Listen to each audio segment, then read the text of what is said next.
आज आप सब लोगों को बुलाया है कि इस रविवार को, क्योंकि आप सब लोग छुट्टी मनाते होंगे, लेकिन लगा कि आज आवश्यक है कि आप सब लोगों से मिलना। पिछले एक सप्ताह से झारखंड में झारखंड सरकार की स्पेशल ब्रांच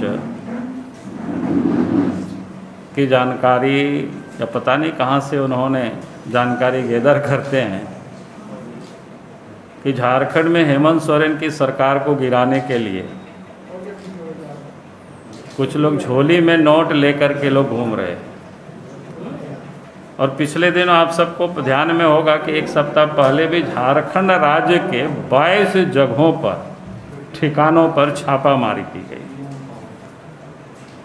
और 22 रुपया भी नहीं मिला। उस वक्त भी हमने ट्वीट किया था, आप सब लोगों ने देखा होगा। उस समय भी हमने कहा था कि इस राज्य की जो सरकार है वर्तमान, हेमंत सोरेन की सरकार, पहले कोयला से पैसे वसूल रहे थे, बालू से पैसे वसूल रहे थे, क्या कहते हैं, दारू से पैसे वसूल रहे थे, आयरन ओर से पैसे वसूल रहे थे, पत्थर से पैसे वसूल रहे थे। तो उस समय हमने कहा था कि सरकार एक नया क्षेत्र को ढूंढ रहा है जहां से पैसा वसूला जा सकता है। तो शायद उस समय हमारी बात को अटपटा लगा होगा, लेकिन आज भी मैं कहता हूं कि राज्य के मुख्यमंत्री का संबंध जब मुंबई के, क्या कहते हैं, वहाँ मुख्यमंत्री के जो बेटा है आदित्य ठाकरे, उनके साथ आजकल देखते हैं ट्विटर पर उनको फॉलो भी करते हैं पिछले जनवरी महीना से। तो उस समय लगता है कि महाराष्ट्र मॉडल को झारखंड में भी उतारने की एक प्रयास चल रही है। आप सब लोगों के ध्यान में होगा कि महाराष्ट्र सरकार के जो पुलिस कमिश्नर थे परमवीर सिंह, उन्होंने वहाँ सरकार के ऊपर कैसे लगाए थे आरोप, और उसके बाद कौन बाझे थे जो जेल में भी है, इनके ऊपर भी करप्शन के केस है। और अनिल देशमुख के बारे में आरोप लगे थे कि भाई 100 करोड़ पैसा कहाँ कहाँ से वसूला जाएगा।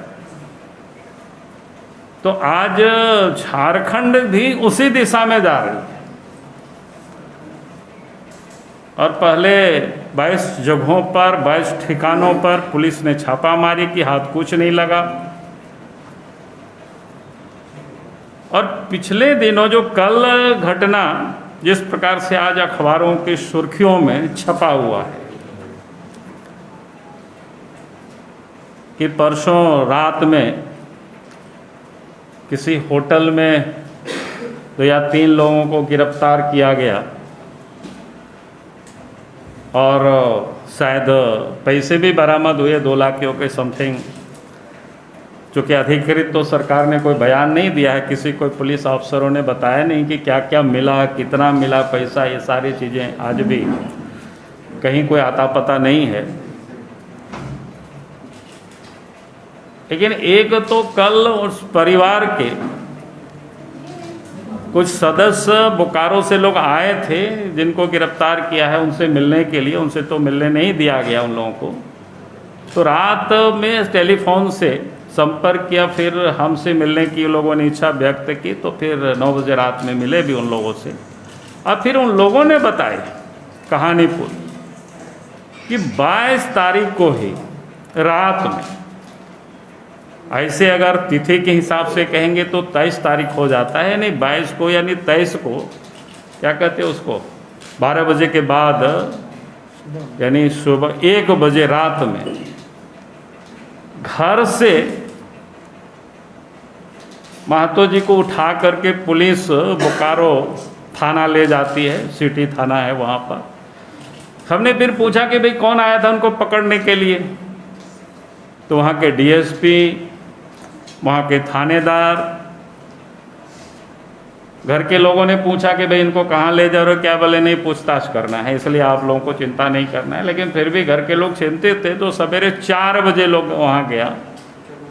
लेकिन थाने से जो पुलिस का रवैया होता है, दुत्कार करके वहाँ से भगा दिया।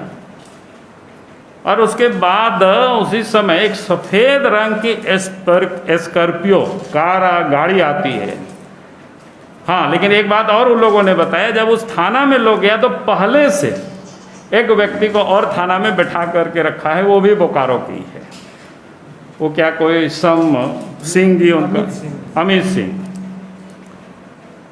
तो हमने उन लोगों से पूछा, उनको आप लोग पहचानते थे? तो बोला कि हाँ, उनको हम लोग चूँकि लोकल है और वो बोकारो में प्लांट में एक कॉन्ट्रैक्ट लेबर है, यानी ठेका मजदूर है, प्रतिदिन 300 रुपया मजदूरी हिसाब से कमाते हैं। और फिर ये महतो जी उनका वहाँ जो बाज़ार है उसमें से दुकान चलाते हैं फल की, वो भी मुश्किल से महीना में 10,000 रुपया कमाते हैं।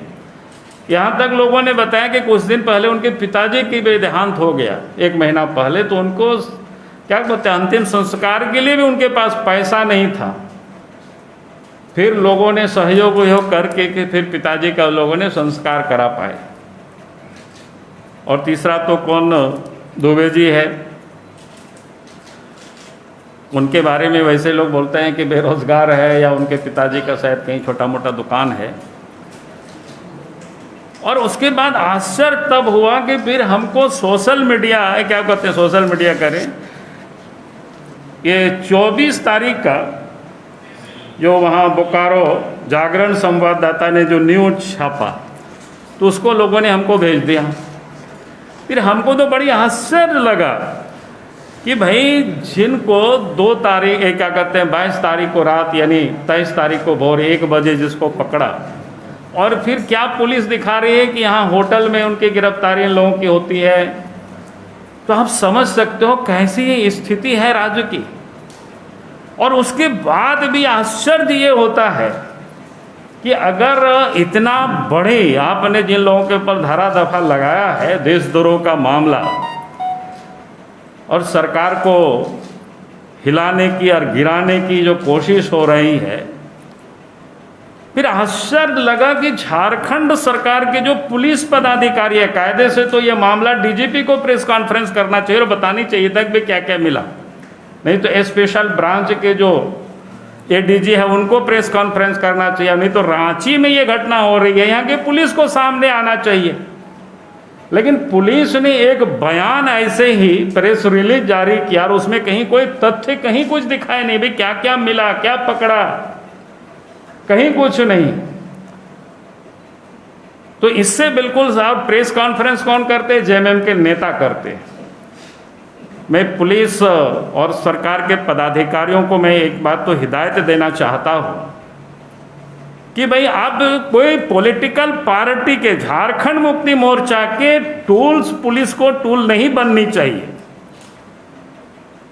अगर ये पुलिस सोच रही है कि यही सरकार अस्थायी रूप से रहेगी तो ये गलत है उन लोगों की धारणा, क्योंकि डेमोक्रेसी में सरकार बदलते रहती है।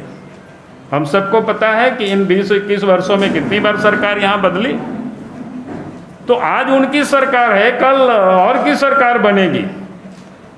तो उस समय भी ऐसे पुलिस अफसरों को, पदाधिकारियों को नहीं छोड़ा जाएगा और उन सारे मामलों की जांच की जाएगी। और उस समय भी भले वो रिटायर कर जाए, तब भी उनको जांच करके उनके ऊपर कार्रवाई की जाएगी। इसलिए मैं पुलिस अफसर को, पदाधिकारियों को मैं कहता हूं कि आप पॉलिटिकल पार्टी के, जेएमएम के आप टूल मत बनो।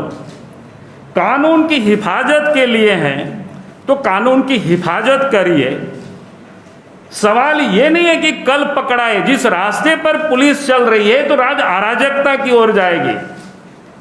कल हो करके आने वाले कल में पुलिस किसी को भी, अगर जेएमएम के नेताओं के साथ किसी की थोड़ी भी झगड़े होगी तो फिर पुलिस किसी को भी किसी भी एक्ट में गिरफ्तार करके तरह तरह की धारा और दफा लगा करके जेल में डाल देंगे।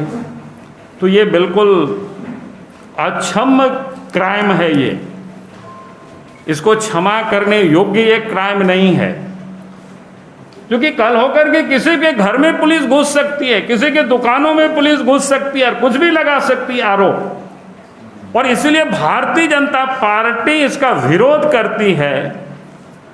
और आज मैं ये मांग करता हूं सरकार से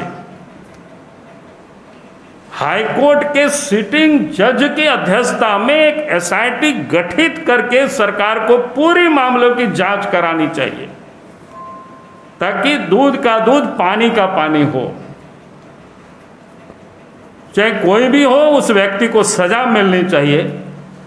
आखिर किसने सूचना दी, कैसे सूचना दी, इन सारे मामलों की जांच होना चाहिए। मैं सीबीआई जांच की नहीं मांग कर रहा हूं, क्योंकि सीबीआई की मांग करेंगे तो कह गए तो केंद्र सरकार के अधीन है। हम कह रहे हैं हाई कोर्ट के सिटिंग जज की अध्यक्षता में और पूरे एसआईटी गठित करके मामले की जांच हो, और जिन 3 लोगों की गिरफ्तार किए हैं, हम सरकार से मांग करते हैं बिना शर्त बेइज्जत उन सारे लोगों को रिहा करे सरकार, और इस प्रकार की हरकत सरकार बंद करे। यदि सरकार ने एसआईटी गठित करके पूरे मामले को जांच नहीं कराई, तो फिर भारतीय जनता पार्टी चुप नहीं रहेगी, क्योंकि इस राज्य की जनता की हिफाजत करना हमारा भी उतना ही दायित्व बनता है जितनी सरकार की है। कि कल हो करके किसी को भी इस प्रकार की, कभी कभी आप सुनते हैं ना पुलिस क्या करती है, किसी के घर में जेब में अफीम डाल देगा, किसी के यहाँ कुछ हथियार डाल देगा, किसी के यहाँ कुछ पैसे डाल देंगे। तो इसीलिए हमने कहा कि इस प्रकार की जो हरकत कर रही है यहाँ की पुलिस प्रशासन, इसको बंद करनी चाहिए और पूरे मामले की सरकार को जांच करानी चाहिए। यही इतना ही विषय हमारे पास है, और उसी के लिए आप सब लोगों को मैंने आज बुलाया था। आप सब लोग आए, उसके लिए बहुत बहुत धन्यवाद। सवाल है, अभी प्रेस कॉन्फ्रेंस में आपने एक बात कही है कि बोकारो थाना में एक सफेद रंग की स्कॉर्पियो आई थी। हाँ, वो बात को आपने छोड़ दिया? नहीं, कहाँ छोड़े, हम तो बताए। उन लोगों को लेकर के लोग निकल गए, वो उधर नहीं पूरा किए थे। सफेद रंग की स्कॉर्पियो आई, उसमें कौन थे बैठे हुए, कल जो हमसे लोग मिले थे उन लोगों ने बताया। और वो दोनों व्यक्ति जिसको गिरफ्तार करके ले गया था, कौन, एक सिंह जी थे और जिसको अभी जेल भेज दिया है, और महतो जी थे। तो जो पीड़ित परिवार है उन्होंने क्या गाड़ी का नंबर कुछ नहीं, गाड़ी का नंबर वो लोग ने बेचारा नोट नहीं कर सका। गाड़ी दिखा लेकिन नंबर नोट, हाँ नोट, इसलिए गाड़ी हम पूछे उतना सारी चीजें, वो लोग बताए कि सफेद। रोजगार के मुद्दों को भटकाने के लिए कि ये साजिश तो नहीं? अरे भैया, मैं कह रहा हूँ ना कि पैसा कमाने के लिए सारे धंधा कर रहा है, और महाराष्ट्र की मॉडल ये अपना रहा है। जब से आदित्य ठाकरे के साथ ट्विटर में ये जुड़ गए हैं हेमंत सोरेन जी, उस दिन से यही धंधा हो रहा है इस राज्य में। वहाँ जो धंधा हम लोगों ने सुना था अखबारों में, बाकी वहाँ के तो मंत्री ये क्या कहते हैं, परमजीत सिंह कमिश्नर ही आरोप लगाए थे। आज उसका सारे हासिल देख रहे हैं। वहाँ के जो गृह मंत्री है वो भागे फिर रहे हैं, और यहाँ तो गृह मंत्री मुख्यमंत्री ही हैं। हाँ बोलिए ना। बीजेपी पर बार बार जेएमएम का आरोप लग रहा है, वो सरकार गिराने की कोशिश कर रही है और केंद्र सौतेलापन व्यवहार कर रहा है। एक सवाल है, और दूसरा सवाल कि क्या उमाशंकर अकेला, इरफान अंसारी और अमित यादव से भी पूछताछ होनी चाहिए, उनकी भी गिरफ्तारी होनी चाहिए इस मामले में? पहले बात तो मैंने ये कहा कि भाई पूरे मामलों की जो जांच होनी चाहिए ना। पिछले दिनों भी जो 22 ठिकानों पर छापा मारा, किसके कहने पर मारा, और कल भी जिस ढंग से जो कार्रवाई हुई है, तो हम तो कह ही रहे हैं कि हाईकोर्ट के सिटिंग जज की अध्यक्षता में एसआईटी सरकार गठित करे और पूरे मामले की जांच करावे, और जो भी दोषी होंगे उनके ऊपर कार्रवाई होना चाहिए।